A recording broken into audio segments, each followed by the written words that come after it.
Now let's get on to some of the other uses of dot products, okay? Now, I want to imagine pulling a wagon, okay? So I got a wagon here like this, right? Now, I'm going to pull the wagon like this. Here we go. And the wagon's going to have a little handle like that, all right? Now, very large wagon compared to me. So when I'm pulling the wagon is moving this way. So what we can do is we can break this force that I'm pulling along the wagon into two components.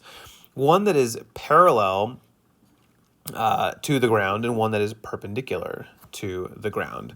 So in this one right here, I'm simply fighting gravity, and this is the one that is actually propelling the wagon forward, okay?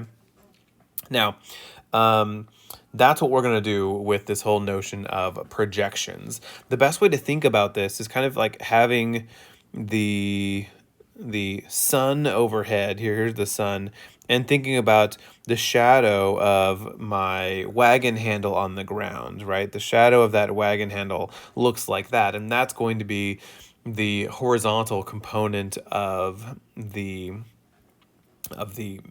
wagon pulling vector, okay? In a similar way, we're going to want to think of decomposing vectors into amounts in each direction, okay? So for example here, take the vector of length 5 that forms an angle with pi over 3 with the x-axis. So this is a very similar problem here, but slightly more mathy in its statement. So I have a vector of length 5 whose angle is pi over 3 like this. Can we decompose this vector into x and y? And the answer is yeah, pretty easily. This is what cosine and sine do, right? So here are the two components, one that is parallel to the x and one that is parallel to the y, or I should say perpendicular to the x. All right. Okay, so what about generalizing this to any other thing? I know we can do it for any other angle, okay? So instead of saying pi over 3, if I said pi over 6, it'd be the same picture. But what if I want to project onto some other vector? Okay, what if I want to project, like, say I've got this angle, and instead of projecting onto the x and y, I want to project it onto this thing right here. And I want sort of the vertical and horizontal components of that thing. Okay, so we're going to sort of generalize. Instead of just having the I and j, we're going to be able to talk about something parallel to some known vector and then perpendicular to some known vector. Okay, and so let's make that all formal on the next page here. So let's draw a picture of this situation. Suppose that u and v are some vectors in R2. Okay, so let's draw that. I've got v here and I've got u here. So there's my u and my v. I want to write u as the sum of a vector parallel to v and another vector that is perpendicular to v. So how do we do this? Okay, well, we're going to give them the two vectors the same initial point, which we've already done. But remember that you can have vectors be all over in the plane. So I've already have them with the same point. We're going to drop a perpendicular from the tip of u down to the line containing v. Okay, so I'm going to drop this perpendicular down. Now, I said to the line containing v and not to v because what if v is really short? Then I have to sort of extend v. And what if v goes the other direction? Then I have to sort of extend v. Okay, so that's why I said line containing v and not v. Okay, now we're going to let w1 be the vector from the point P to the intersection of the perpendicular and the line, okay? I mean, the perpendicular meaning this thing right here. So this little deal, let me change colors. That didn't change colors. Change colors. So this thing right here, we're going to call W1, okay? And then we're going to say that W2 is this vector right here.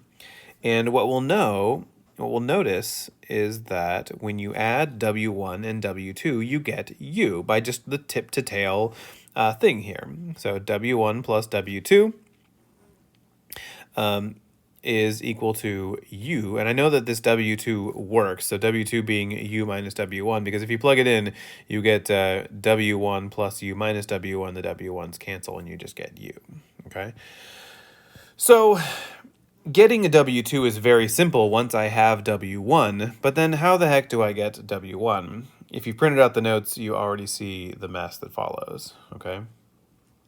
This is the projection theorem, and what it does is it guarantees that we are able to do the thing that we just drew a picture of, okay? And it is not stated exactly like this in a book. So let me just kind of show you what I did, and then I'll kind of tell you what the book says. It's called the projection theorem.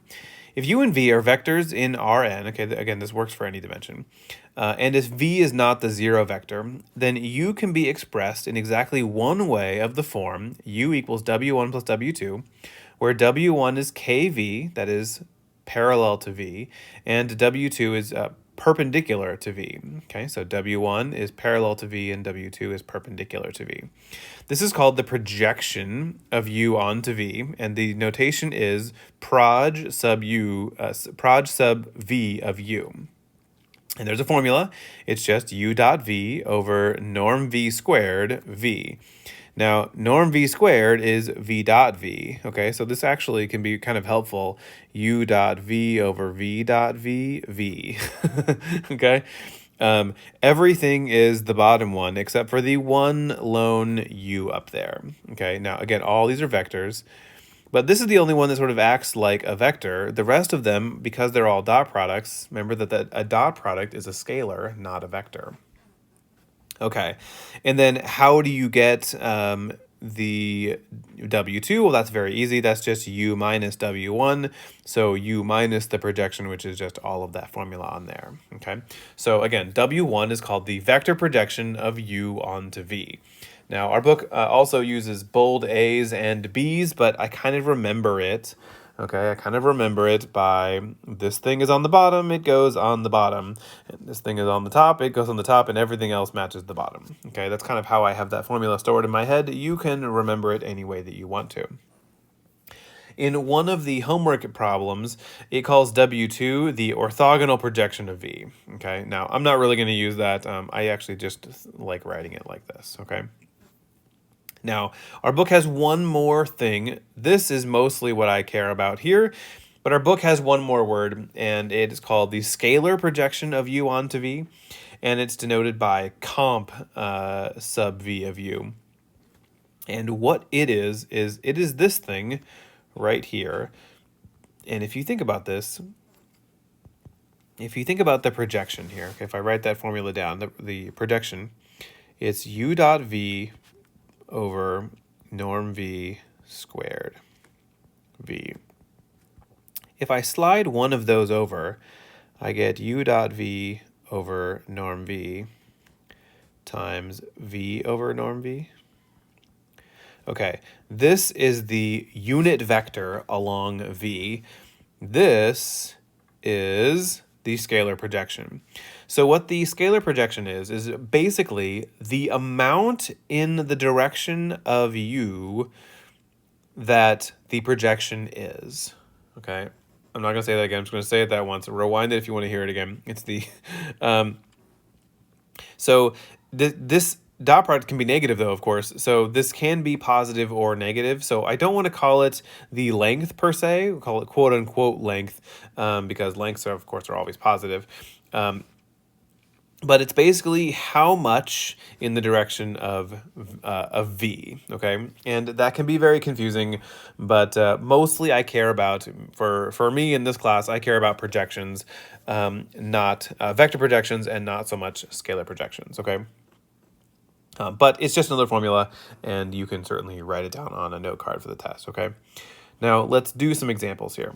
So let U equal the vector -1, -2, and V be the vector -2, 3.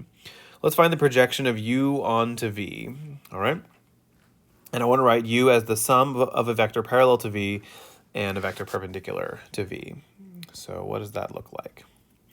So W1 is the projection, PROJ, of VU, and this is U dot V over V dot V,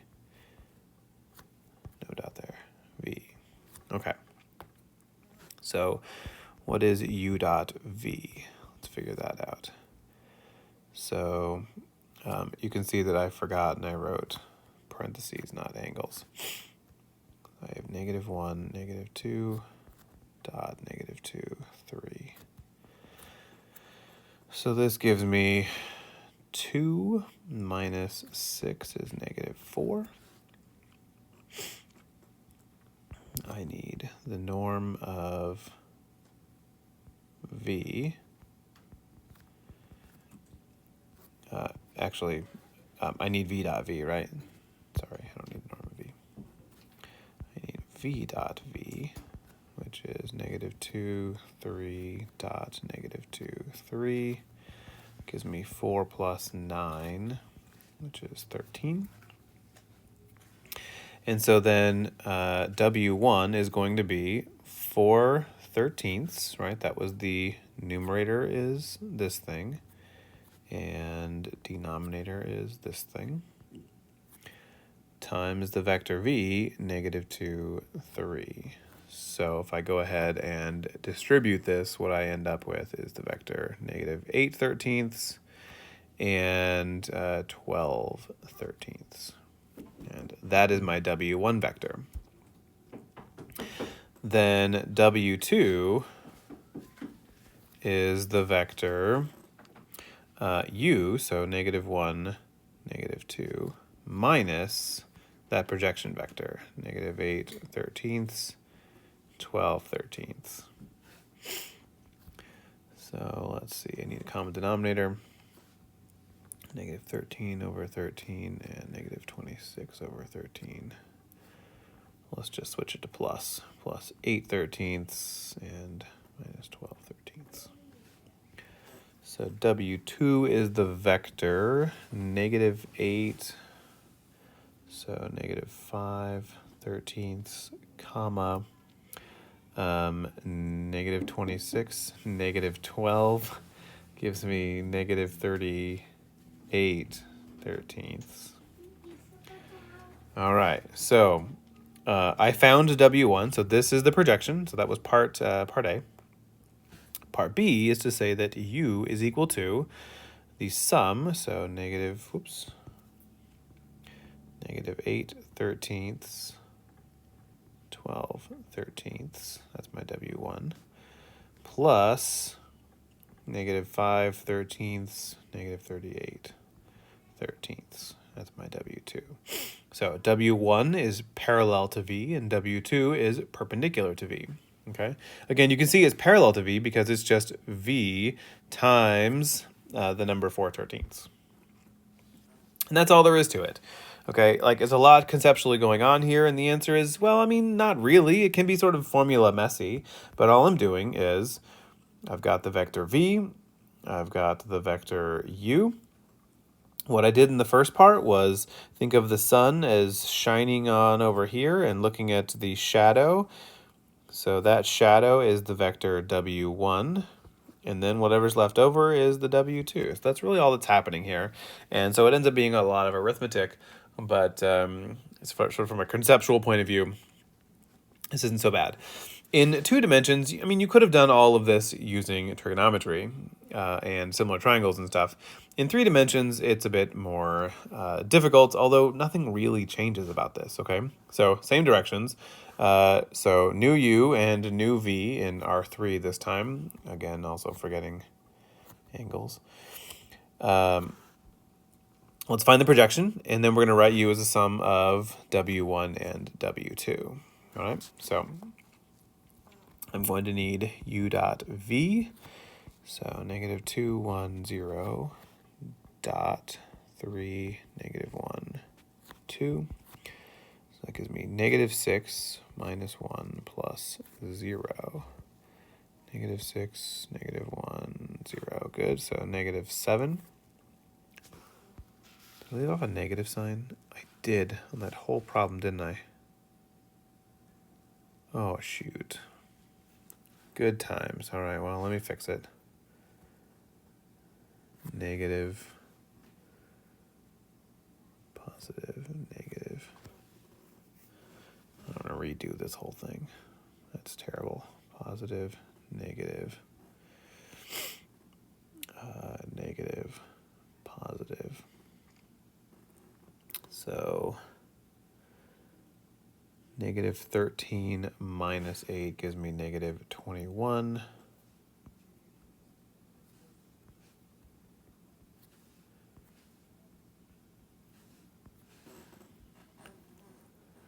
And negative 26 plus 12 gives me negative 14.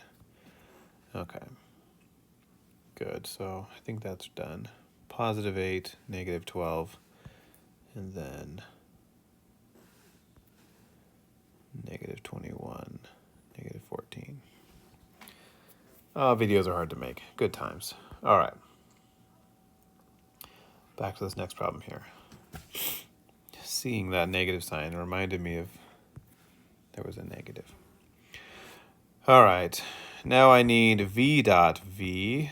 So let's do v dot v. 3, negative 1, 2, dot 3, negative 1, 2, which gives me 9, 1, 4, so 14. Okay, so W1 is the projection of U onto V, and so that gives me U dot V over V dot V, V. So negative 7, 14 times, let's see, what's V? 3, negative 1, 2. So this is thankfully a half here, so that gives me a negative 3 halves, positive 1 half, and 1. Much kinder than the last example. Negative 1 half times that, yeah. Okay. Negative 1. Very good. So then W2 is going to be U, negative 2, 1, 0, minus W1. So negative 2, 1, 0, minus negative 3 halves, 1 half, negative 1.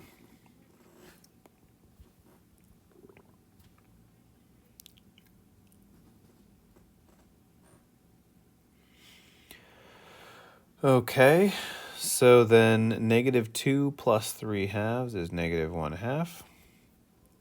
1 minus 1 half is 1 half.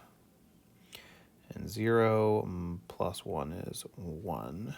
So now we have it. U is equal to W1 plus W2.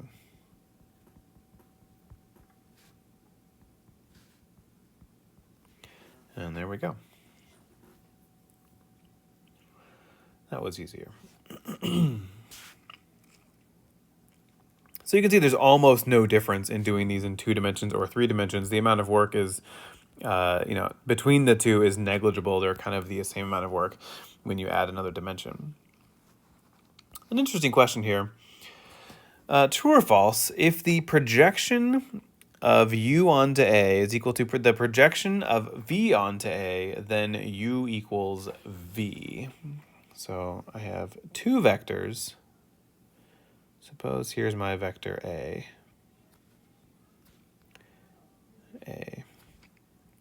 And I have 2 vectors that have the same W1, right? Which is the projection AU, projection AV. I'm going to pause the video for a second and decide if this is true or false. Do I know anything about these 2 vectors? Are those 2 vectors equal if they have the same projection?